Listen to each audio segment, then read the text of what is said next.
I'm doing a giveaway. Stick around to the end of the video to find out how you can enter to win. What is up, everybody? I'm NoLuxGiven, and today we are going to be taking a look at the developer notes for patch 72.10, the September 2022 patch of Storybook Brawl, and we've got a lot to cover in this patch. It is laying the groundwork for Storybook Brawl Mobile. There's 2 brand new heroes and a change to everybody's favorite or potentially least favorite penguin, Waddle, that has been the best performing hero for basically the entirety of Storybook Brawl. That little guy is finally getting a little bit of a nerf. We're going to go through it in the order that the information is presented in this patch notes overview, and first things first, we got a brand new hero, Rumpelstiltskin, who also brings with him a brand new spell. Now, Spinning Gold is a spell that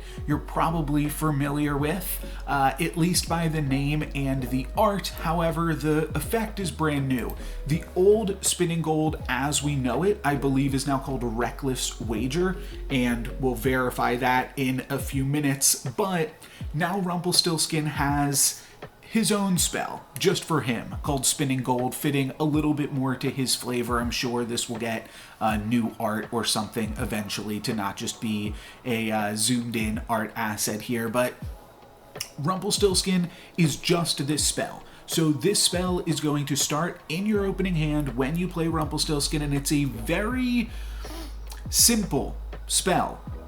Once per game, you get to double your gold, and you can cast another spell this round. So it doesn't take up your spell for the turn. There's other things that you can still do. On a very simple level, you can cast this on turn 1, pick up 2 units, start winning your combats very early on. Slightly more complex level, you can cast this on turns 2 or 3, double your gold from 3 to 6 or 4 to 8, and pick up 2 additional units on either of those turns. And I think those are both definitely potential ways to play this character. There's also going to be games where you're going to want to greed for it.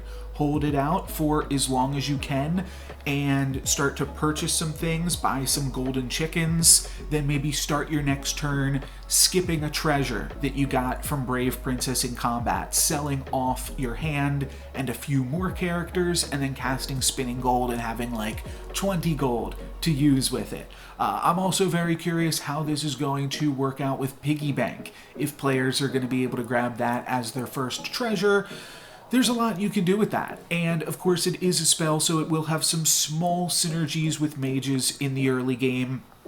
Though I think for the most part, you're probably going to want to use this as an early game spell, because econ is so much more important in that early game. And there's something very specific that I think will be strong and will come up from time to time. And that's that if you already have 2 blind mice on 2.2, you should probably double your gold to 8 and just spend your whole turn rolling and trying to find a 3rd blind mouse. And while that seems a little bit silly, I think that a triple of a blind mouse is already enough to justify a hero power when you look at the fates and you see that that is the best card to get fated onto in the early game, and that can definitely define how the rest of your game plays out, either getting a fool's gold or getting a Sky Castle, or even potentially a Coin of Sharon, which is strong in the early game. And then there's also Horn of Olympus, which is just one of the best treasures right now, and I would also be very tempted to pick up early if one of those other options did not present itself. But I think that that is also a really interesting way to consider playing this card. And one of the things that I'm really excited about it is I feel like in a similar way to Wednesday videos, where I can explore. By the way, I will have a Wednesday video tomorrow. Will be on the previous patch, but look forward to that one. It should be a good one. And In the same way that in my Wednesday videos, I try to cover different aspects of the game, I could put out a whole Rumpelstiltskin series where I use it on turn 1, use it on turn 2, use it on turn 3, etc., and see the different effects of that. Using it on turn 4, also not too bad. That allows you to roll for a Brave Princess on 3.0, which can be pretty strong. And then the longer you hold on to it, the more gold you're going to get, but the longer you're effectively playing without a hero power. So keep that in mind. Don't get too greedy, but definitely some room to have fun with this one. I'm excited to see how it plays out. I feel like it is powerful. I don't think it is super busted. However, I would expect this to fall around, like, let's say, the Horde Dragon level of power. I'm not talking Horde Dragon in Storybook Brawl 99, I'm just talking about, like, average win rate.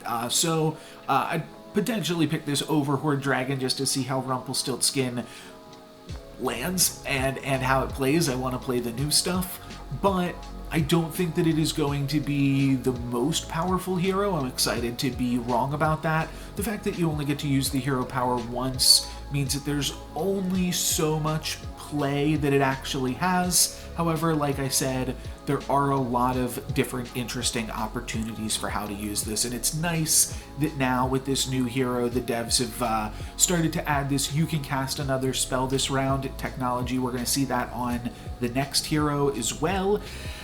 And that's really nice just because it's going to open up more freedom. You can spin in gold and then you don't have to turn down the roll the die that's in the shop the same turn, or the shrink spell or something. Though I think that that is an interesting thing with Rumpelstiltskin. If you were able to find either a, let's say you find a forbidden fruit or a shrink ray, or I guess that's really just it, a forbidden fruit or a shrink ray early on in the game, that means like you're already powerful enough. You don't have to spin in gold in the same turn. So I kind of see spinning gold being like, okay, if you don't get super unlucky, or if you don't get super lucky on the first 2 turns, go for your spinning gold on turn 2 or turn 3, potentially turn 4, just to get out of that rut. However, if you do get lucky, then maybe you can hang on to it sometimes, and that can be very powerful. We actually saw that in the Kidnap game that I looked at today with Headless Horseman. I was able to hang on to my 3rd Kidnap forever because I did get such an early lead with the other ones, and this one's kind of similar. If you can find a different way to grab a lead, then hang on to your spinning gold and see how far you can take it and maybe make something even crazier with it. So that can be a lot of fun. Let's see what the devs have to say. Rumpelstiltskin is here and he comes bearing gifts. You start each game with spinning gold, a spell that doubles your current gold, and get to decide when to use it for maximum impact. There's a bunch of sweet combos with Rumpel, though my favorite is, of course, Piggy Bank. I think I brought that up, right? I've been blazing new trails and finding out how much unspent gold I can die with, and this goes a long way towards those goals. How much gold can you hoard, and when is the best time to spend it? So yeah, Piggy Bank, if I didn't mention that, I believe I did, but that one should be a really, really fun one with Rumpelstiltskin. And definitely it's a exercise in how greedy you're willing to be, but I think it just allows you to be really, really powerful because you can just always keep that 5 gold in the bank and earn interest on it, and then earn interest on your interest eventually, and yeah, just have that be pretty strong for you. So there you go. There is Rumpelstiltskin, but an even crazier new hero to the game is Zippy the Zombie. So Zippy the Zombie, also both of these are 40 health starting heroes, and Zippy the Zombie says you get an evil twin every 15 enemies you kill. And Zippy the Zombie is going to have a little indicator on it similar to Peter Pants and the old Snow Angel. Let me just load up a game right here. So you'll see there's a 14 on the side right here, and that will be an indicator of how many enemies you've killed. This was a few days ago. I played this. You can see this was on the 6th. Yeah, so about a week ago. I just played a 1v1 with Zippy versus Rumpelstiltskin, just against somebody on the beta. There was only one other person willing to play with me. So we just did a 1v1 and both happened to get one of the new heroes. It was a really interesting game and definitely helped set some of my expectations for Zippy, because I actually wound up taking a lot of damage early on and didn't even grab an evil twin. My opponent got a pretty good early lead using their spinning gold, and then was able to put me in a place where I was just losing every single combat. Awkwardly, they started playing Princess Peep and Trojan Donkey, and that allowed me to kind of get back into it a little bit and get some evil twins. But the important thing being is that I did not get my first evil twin until 4.0. So that definitely took a while, and I didn't even have any good characters to cast it on. I had a frog prince right here, but other than that, that was it. So I think that with Zippy the Zombie, you are mostly going to be using his hero power once you get to level 4. And that's pretty good because there's a lot of good characters on level 4. You can see a hippocampus in the shop this turn. There's all of those royals that you could find, potentially court wizard as well. And you could make like an evil friendly spirit or something like that, which is just a good unit. Or you can go evil puff puffs and quickly grab a whole bunch of puff puffs and make them all evil. That's kind of an interesting part of Zippy, is you'll be able to find puff puffs easier than you would on most heroes. Now, two things that I want to point out. I don't think I'm really going to go over this game too much, but one thing that I did want to point out is you can actually use multiple evil twins in the same turn, as long as you have a good unit to cast them on. Could be a little bit awkward, like if you triple a unit with an evil twin, then it will become evil, the tripled up version, so you won't be able to hang on to that.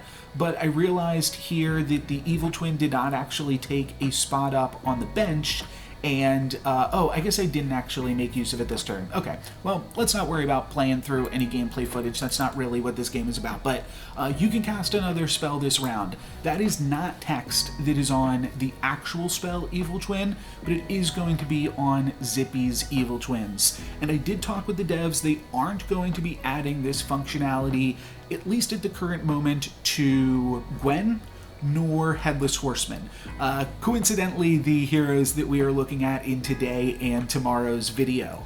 But they will have them on both Zippy and Rumpelstiltskin. And that's a good thing, because on Headless Horseman, I think it would be way too powerful to just cast all 3 of your kidnaps in one turn, just effectively getting a free upgrade and a treasure immediately, because all of the kidnaps would get cast on the same thing. So that part is definitely kind of awkward. One thing that I have to be curious about now with Evil Twin, with both of them really, because they are 0 cost spells, they don't have any interaction with Forking Rod, right? Okay, I'm gonna look this up live. Okay, so I was pretty sure this was the case, but Forking Rod does say when you buy a spell that costs 2 or less, so it won't have any interaction with the Evil Twins or with the Spinning Gold. I was like, wait, is that just really, really good? But the devs thought about it beforehand. But the important thing here is that you can actually double Evil Twin the same thing in one turn, and just take a unit, double Evil Twin it, and then grab an upgraded copy of it immediately. This does mean that you can stockpile your Evil Twins in kind of an interesting way, and in the end game, this is super important, because Zippy only needs to watch 15 characters die, and people are playing 7 characters each in these final turns, and if your opponent has summons in any capacity, that means you're getting an Evil Twin sometimes once a turn, or if not, at least every other turn in some of these endgame brawls. That's going to make Zippy the Zombie a really, really powerful character to dream into, and especially if you've got some treasures going like World Tree, for instance, or potentially even Mirror, where you can just churn through a bunch of Evil Twin copies of Good Boy to spam out on your front line. Even if they're all evil, they'll still be pretty strong because they can resummon and buff up themselves. So I think those strategies are going to be a lot of fun and really, really powerful, to the point where they might even be a little bit of a problem. But Zippy is definitely one of those premier endgame heroes that I would put alongside Horde Dragon, Trophy Hunter, and Muerte. There's just going to be a lot of fun stuff that you can do with this guy. I think that there is going to be some temptation as well to potentially just have something, especially in the late game, where you are willing to just like make evil twins of something and throw out those cards for econ so that you can keep rolling for other things that you need, especially if you find yourself in a comp that doesn't want evil things. And that kind of is an interesting thing with Zippy, is you want to make a good comp. You want to put a good comp together that can still use evil characters, because you are only going to be getting more evil cards for your board. So something like Good Boy or something like Fairy Godmother are definitely things that you might be tempted to pick up, but they're ultimately going to be pretty bad with Zippy. Now, like I said, in an endgame scenario where you've got Mirror Mirror and stuff like that, just flooding the board with evil good boys is still going to be good, but otherwise making an evil copy of Fairy Godmother isn't going to be that great in general. And that actually gives Zippy some really weird and interesting tension, where in the early game and mid-game specifically, when Zippy is actually able to make use of his hero power, it's not just going to become immediately useful. There were some tricks that I tried to do in the game that I was playing, the 1v1, the duel, where I tried to use like some Mix-a-Whizzles and some True Love's Kisses, as you even saw for a second there, with the idea being that if you hit something a little bit better, then it gives you something better to evil twin into, because a lot of things, I don't know, you just like don't want them evil. There's very weird tension. Because of that, it becomes really, really powerful to prioritize casting at least one Beauty's Influence when you are playing Zippy the Zombie, especially if you can play it on like a Queen of Hearts or an upgraded Queen of Hearts. Then you can use Evil Twin to just spit out a bunch more queens and have that be pretty strong for you. I had a little bit of a brain blast while editing this, and I realized that Spellweaver would also be a really cool character to first Beauty's Influence and then make a whole bunch of copies of with Zippy.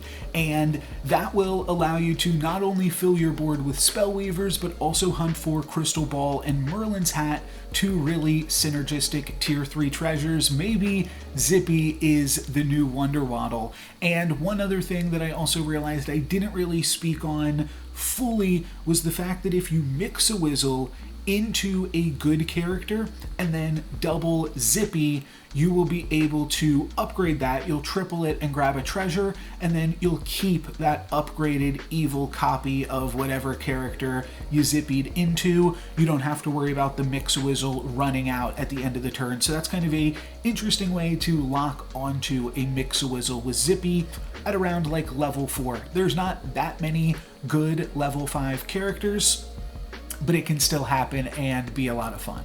I do think that Hippocampus is also like a pretty good use of Evil Twin, because once upgraded, it's a nice unit that you can take into the end game and do fun things with. And Evil Twinning a bunch of Bear Stains, that's not a character that cares if it's good or evil. If you can get a whole bunch of Bear Stains and a Hippocampus, grab some good treasures from those triples, I think that that is going to be a really, really strong way to play this character. And then you can like make another baby bear as well. You can triple your baby bears and not really care too much about it. So I do see that being a pretty good build path with the hero.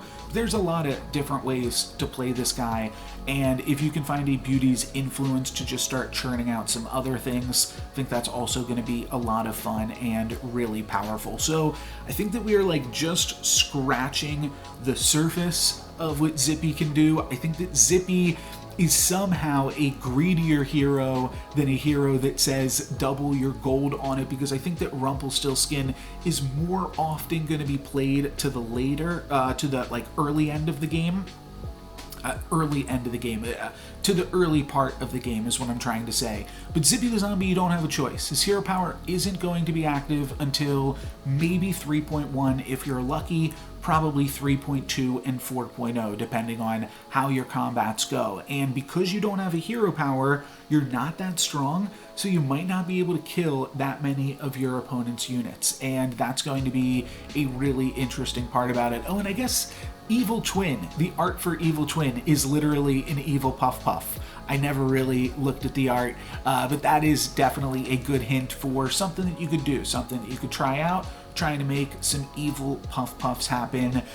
I'm very curious about this hero. I think that it could be a lot of fun to potentially like make a bunch of Lancelots or something like that, though that is going to come with a price. The best uses of it are just going to be those games where you're probably able to like Beauty's influence something, and late game, if you're able to like ever Beauty's influence an Ashwood Elm, it's potentially just GG on Zippy. Now, ideally, you want to be able to Beauty's influence an upgraded Ashwood Elm, which is obviously a much bigger ask. However, the reason that I say that is because then if you Beauty's influence a normal Ashwood Elm, then you're going to cast 2 Evil Twins on it, and then it's going to be evil again. And you'll have to Beauty's influence it like 2 more times in order to get it to be good again. So it's much easier to find an upgraded Ashwood Elm. I say easier. And once that is, if you can have an upgraded evil unit that is Beauty's influenced, that is a path to victory on Zippy the Zombie. That's what I'm trying to get at. Long way towards it, but that's just going to allow you to keep Evil Twinning the same unit, not worry about losing it, because that is definitely something very weird to consider. As you saw in the game that I was just showcasing, there was like a time where I was going for River Wish Mermaids, but as soon as I tripled those River Wish Mermaids, I needed to find something else to Evil Twin, and that part of the game can definitely be a little bit awkward. I think I've said enough on Zippy the Zombie. It seems like a really cool hero. You know what? I'll show you. I think I just played Slay towards the end of this one, but yeah, we find another River Wish Mermaid. Oh, and this must be the turn that I cast both of my Evil Twins on it, so let's take a look at this. I'm also debating picking up the Gingerbread Knight or the Friendly Spirit, just kind of going off with the Feasting Dragon here. Let's jump ahead a little bit. Okay, I sold some things off to pick up these Friendly Spirits, and now I'm going to go for the Evil Twins. And that's right, I didn't even realize until I had done this that I could cast another Evil Twin. So I wind up casting my second Evil Twin with really not enough time left on the clock at all, trying to find the Horn of Olympus. And I believe I do find Horn of Olympus, which is great, but this leaves me with a benched River Wish Mermaid. So I actually wind up losing this combat just because I'm not playing my full amount of units and I'm only playing 1 River Wish Mermaid, and my opponent's also got that Cupid going on. So yeah, this part was a little bit awkward, but I didn't die here, and then I was able to come back in it, and I had Baba Yaga plus double River Wish Mermaid and a Horn of Olympus. That allowed me to at least be strong enough to get back into the game. Looks like a really, really close combat. Oh, I do win this combat. Okay, that's cool. So I win this combat. There was a bug, by the way, on the beta where the damages don't go away. But I win this combat, take the Horn of Olympus, a little bit of a bug here, replacing the treasures. That's beta branch for you. We're going to replace those fancy pants. We grabbed another Evil Twin. Don't even know what I'm going to put that on at this point. Probably just Friendly Spirit, not sure. We find another Feasting Dragon and a Lucky Coin, and my opponent only being at 5 life, I think this kind of makes me want to try to just push for a win right now and try to wrap it up, but I'm not sure if I make any actionable progress on that. We find a Baba Yaga, we find a Lancelot, which here, if this was a longer game, here I could pick up this Lancelot, it would immediately activate on Baba Yaga, and then I would Evil Twin it multiple times, and I would be able to have a full board of Lancelots here. I mean, I wouldn't Evil Twin it twice in the same turn, but I was ahead enough that I definitely could have gone for this route, and eventually those Lancelots I'm going to be able to find an Evil Eye pretty quickly, and yeah, just find some nice treasures to end this one. I think I was powerful enough here just going off with the Feasting Dragon and the Drac Saber of it all, and definitely just got a bunch of power out of nowhere with Zippy, whereas I think if you look at, a few turns ago, my opponent's almost on full health, and I'm at 20, and then I basically won every combat from there. So definitely sweet stuff getting to show off this new hero a little bit, but I'm really excited to see exactly what we can do with him, because I'm not really sure. I've only played that one game, but seems like it could certainly be strong in the late game to me, especially in like some of those Storybook Brawl 99 games. I think that we're going to see Zippy the Zombies winning some lobbies on Thursday. Storybook Brawl 99 right around the corner before the tournament this weekend. We do see they're calling it a new costume, a new cosmetic for Apocalypse, being a rock god here, rocking out. Looks very cool. Ragnarok. And a few new emotes with this guy. I don't know what this gingerbread knight is doing. And then we've got a GG being spouted by the demon, and an angry mind explosion on the demon. I'm almost positive this is this is Apocalypse. Okay, great. We are going to see a new card, a new returning addition to the game. Fanny is back as a 4-cost 4/4 Dwarven support that gives +4/+4. You might recognize this card. This is what it used to look like when it was upgraded, and overall it costing 4 is a downgrade. It's interesting. They said that they were removing Fanny in part because Bossy works better with Amy, and Fanny doesn't work that great with Amy because then you have to frontline your ranged unit, which is fine, but it might not affect it either. One thing that's interesting here, obviously Fanny, it's another 4-cost support character. Just having a bunch of support characters on level 4 with Horn of Olympus is interesting. I don't expect this to make too many changes and shakeups, but it is a lot of stats, and there's multiple dwarves that get a lot when they get given stats. Doubly, Tweedle, and I'm also going to go ahead and throw Greedy in the mix because you can get that extra econ, and why not Amy, because it's a ranged unit. So there are definitely dwarves that really benefit off getting these stats. A doubly is going to be a 9/9 or a 10/10 rather, just with the Fanny support. However, are you that excited by creating a 10/10 when you're on level 4? I'm not really particularly excited, and I don't think the payoff is big enough. If you were supporting a doubly with a Fanny, it would get +8/+8. If you were, or I'm saying, let's say you're supporting a doubly with 2 Fannies. +8/+8 turns into +16/+16. If you're supporting a doubly with a Lady of the Lake and a Sporko, it's +5/+5 turns into +10/+10. But you can also support your other characters with that Lady of the Lake and Sporko. And for that, I don't think it's super exciting. I don't think that this is going to be something that I'm super happy to pick up. Maybe I'm wrong. I think that you'll certainly play it if you polywoggle into it early, for instance. That'll be a really, really good reason to go into dwarfs. But even so, you only have 1, so it only rewards you for playing 2 other dwarfs on your board.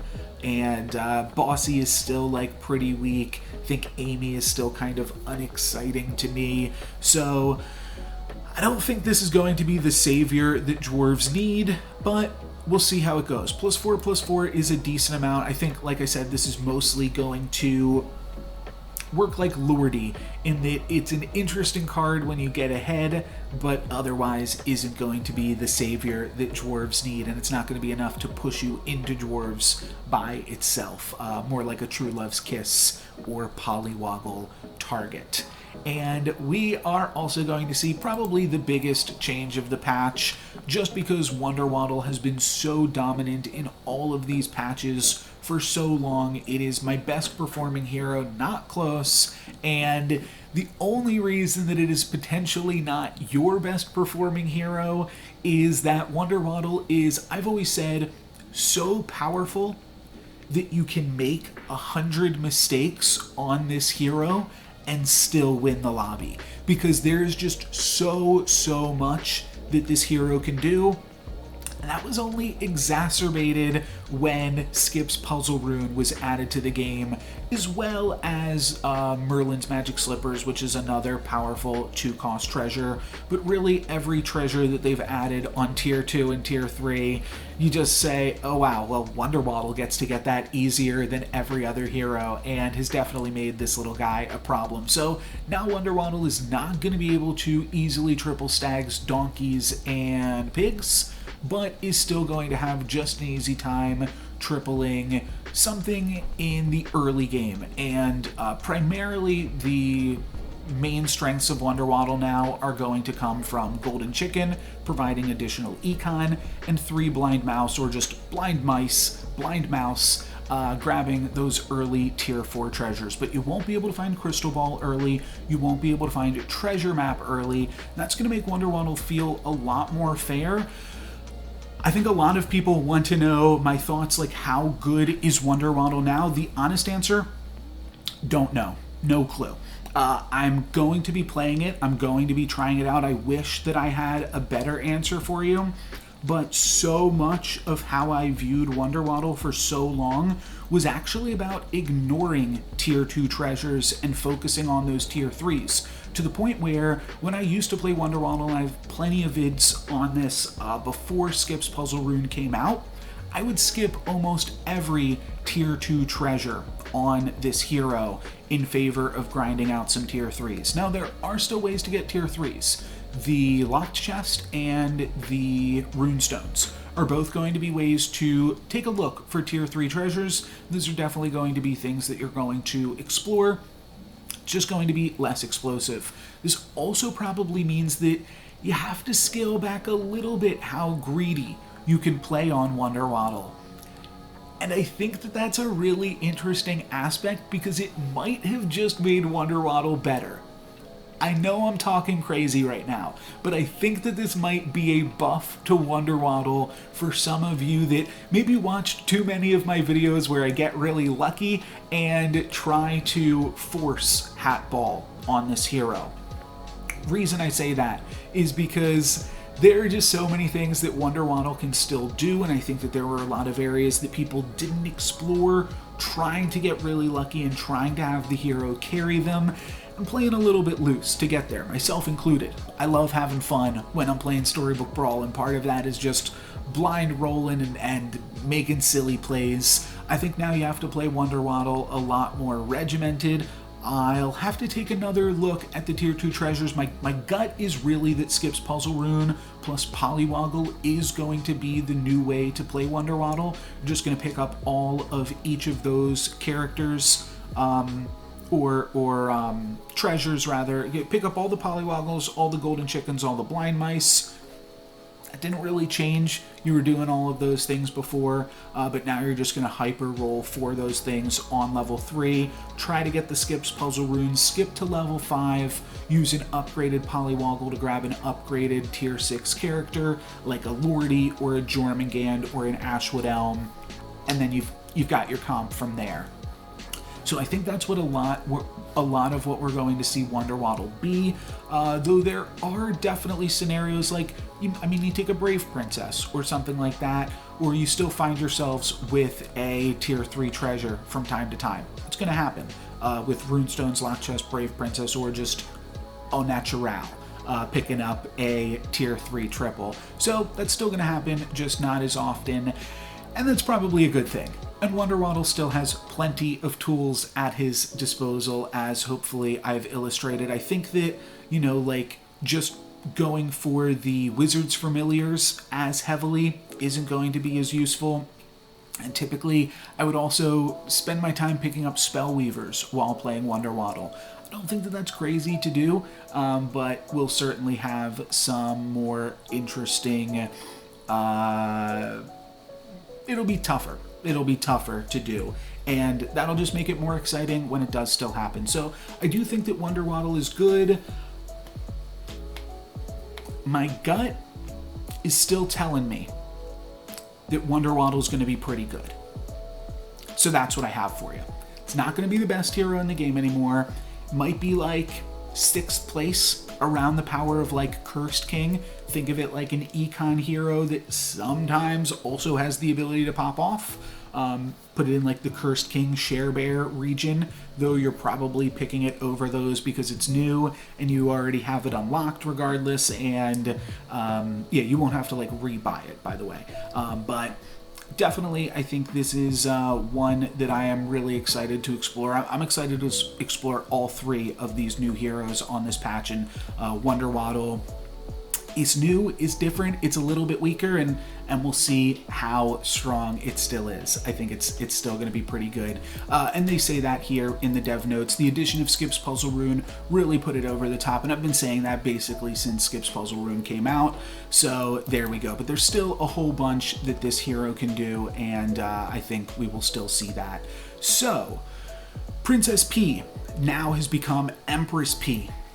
If you are on the Storybook Brawl Discord or even on the subreddit, Queen P, hashtag Queen P. Let's get it trending. We're going to change the name of this thing because Queen P is such a better name than Empress P. Dumb. Fine, whatever. But it's also going to be getting a little bit of a nerf from a 10-10 down to a 5-5. And it wasn't really even a 10-10. It was a 30-30 because you'd also be giving this 10-10 to both of the supports that were on this thing. So bringing it down to a 5-5 actually brings it down to a 15-15, which is still like a pretty good character. And really, the games where you care about Princess P, you don't care as much about its starting stats, care about how big you can get it, and just a little bit of something doesn't really change it that much. Now, an upgraded one, this is going to be a pretty big difference on it, changing it from a 20-20 to a 10-10, because then you're also tripling those stats when it dies, or giving the supports, yeah, I mean, you're giving it to multiple supports, and I guess you're getting it 4 times. It's a whole bunch of less stats, so that is definitely going to hurt. But overall, I think that Empress P, hashtag Queen P, is still going to be a very, very strong character that you can do a lot of fun stuff with. And I think I still have some cool Princess P. It's awkward that she gets promoted from Princess to Empress and then gets a demotion in stats, but I mean, of course, that's fine. I think they just didn't like Princess P and Princess Peep both in the game at the same time, and I totally understand that. She should just be a queen. Queen P, Queen B. It rhymes. Send it. So that is fine. And yeah, I think that this is still going to be pretty good. I don't think it's really going to impact her that much, but certainly takes off some of that initial power and means that you have to build around her a little bit more, but for the most part we were already doing that anyway, so I think that that is totally fair game. We are going to see a small change to Fairy Godmother as well, mostly that it's getting a new art and then it is also getting the mage tag. And they even say, I believe, that this is mostly a flavor decision. I don't think that this is going to have any gameplay implications, really. You just don't care about being a mage in the good comps. I've never once cared about, I mean, like, okay, I have used Fairy Godmother before in a Mirror comp, and I guess if you're playing Mirror 9th Book of Merlin, there's still a way to work Fairy Godmother in there because everything's dying and resummoning, and then Fairy Godmother can join in on the fun. But ultimately, I think it's not really going to have an impact on like 999 out of 1,000 games. Maybe those games of Storybook Brawl 99 throw the numbers off, but for the most part, I think this is like a non-change. We are going to see a name change from Spinning Gold to Reckless Wager, though. This is what that spell has become, and another name change from Potion Master's Cookbook to Boiling Beaker, and some nice new art with that. That is cool. Don't think there's any other changes. This part, go ahead and check out by yourself. I'm not going to go over this, but It's basically all of the steps to register your account and register your in-game name, and that will set up the support infrastructure so that way when Storybook Brawl Mobile comes out, you can carry over your same account and same name over onto there. So make sure you read the official how to do that on the patch notes here. They break it down. There are one other things that I wanted to say. Yeah, some players are getting some mobile invites, not me, but and then a small camera shift. I think that this is good. I was actually asking for this for newer players. Sometimes can't even see what's like on the bottom of the board, and for mobile that'll definitely happen. Oh, this hasn't happened yet, they said. Says a potential future update.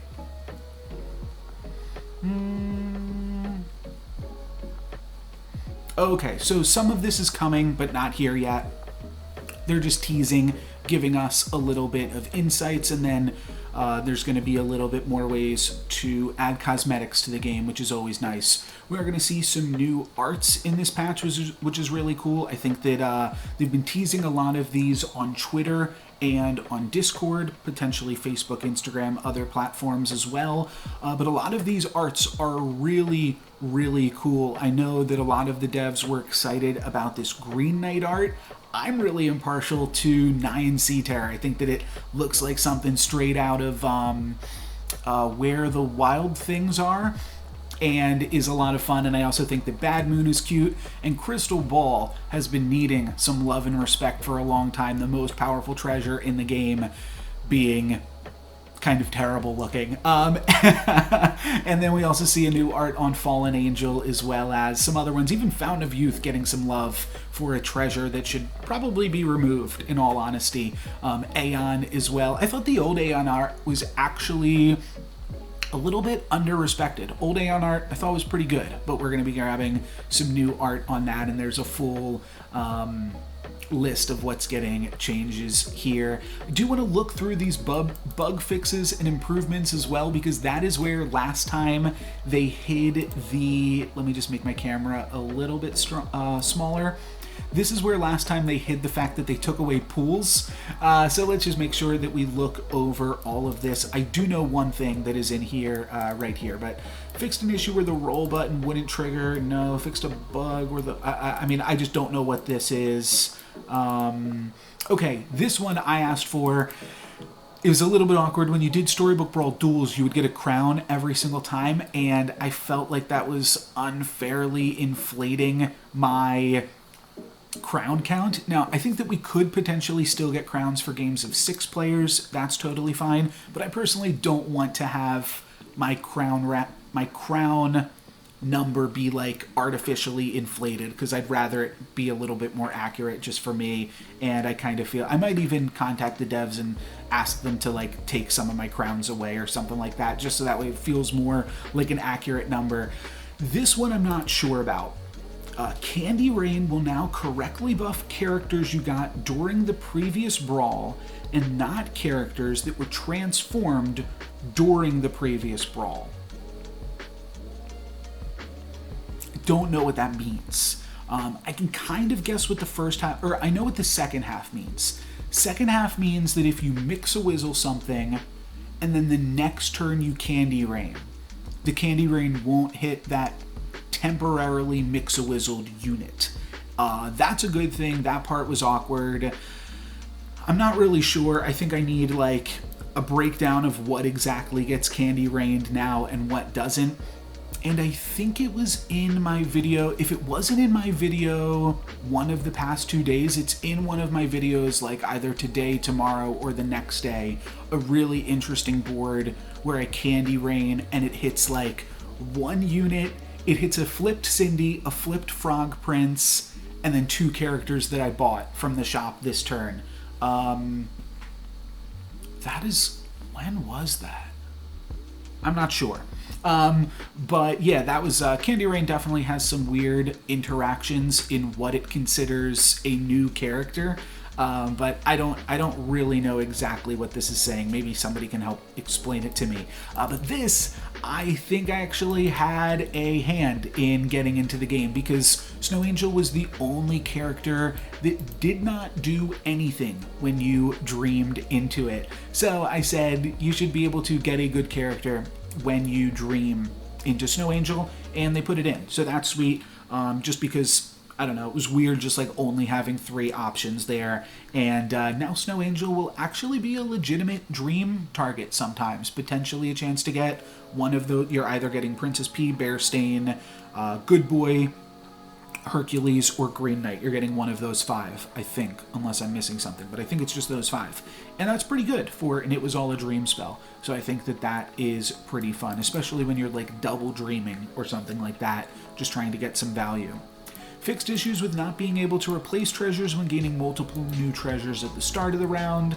I've heard players talking about that. Fixed an issue that allowed you to get 2 of the same treasure if multiple treasure discoveries happened at the start of the round. I have also heard of that one. Fixed an issue where hashtag Queen P's last breath ability could stop working if you replaced Evil Eye. I never had this one happen to me. I don't know why you would ever replace an Evil Eye, but yeah, there was a weird bug there.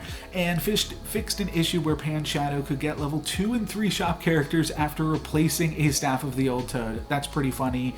And I think there's another one. Yeah, if you got Staff of the Old Toad through Krampus's sleigh and then dreamed, you could see level 2 and 3 characters again. So they just cleaned up that stuff.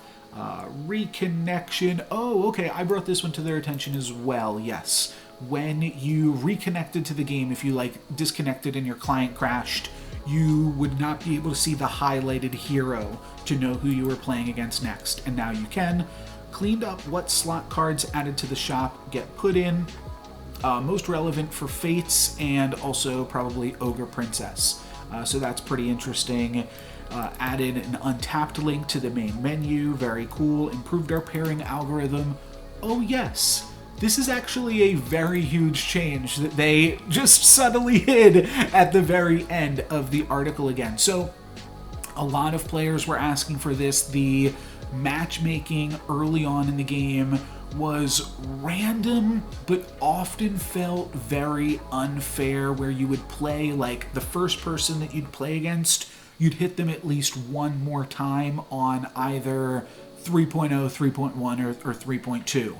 And it seemed like there was something very weird going on in the matchmaking. So this is going to be a huge change to the game. You will now not see a repeat of the same player in those first 2 levels, because there's 7 other players in the brawl, and you're going to play each of them once before you play each of them a second time.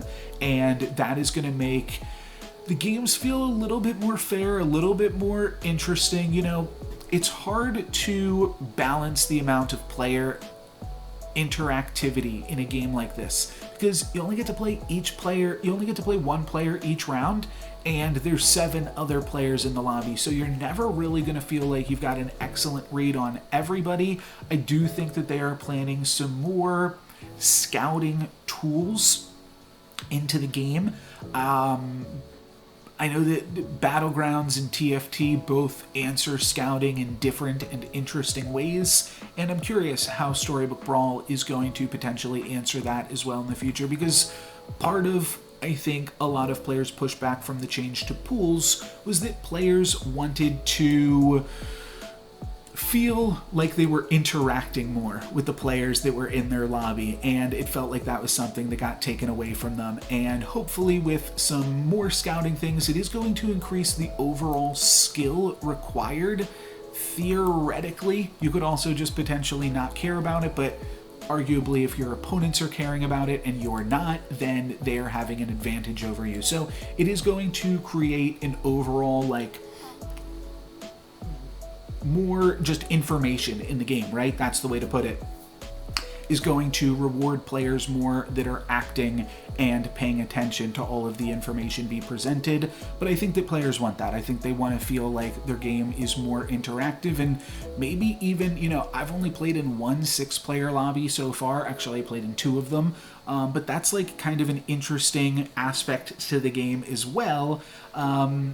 Is, yeah, potentially like looking at some smaller lobbies, because Storybook Brawl Duels, obviously, on the other end of that spectrum, feels incredibly interactive the entire time, and there's something pretty cool about that, feeling like you're actually dueling against a specific opponent. But I'm gonna leave it there. That is the end of my patch notes for now, and I'm gonna go play some Storybook Brawl and see what we can get up to with some of these new heroes and some of these slightly nerfed ones as well. That's gonna be it for me today, guys. Thank you very much for watching.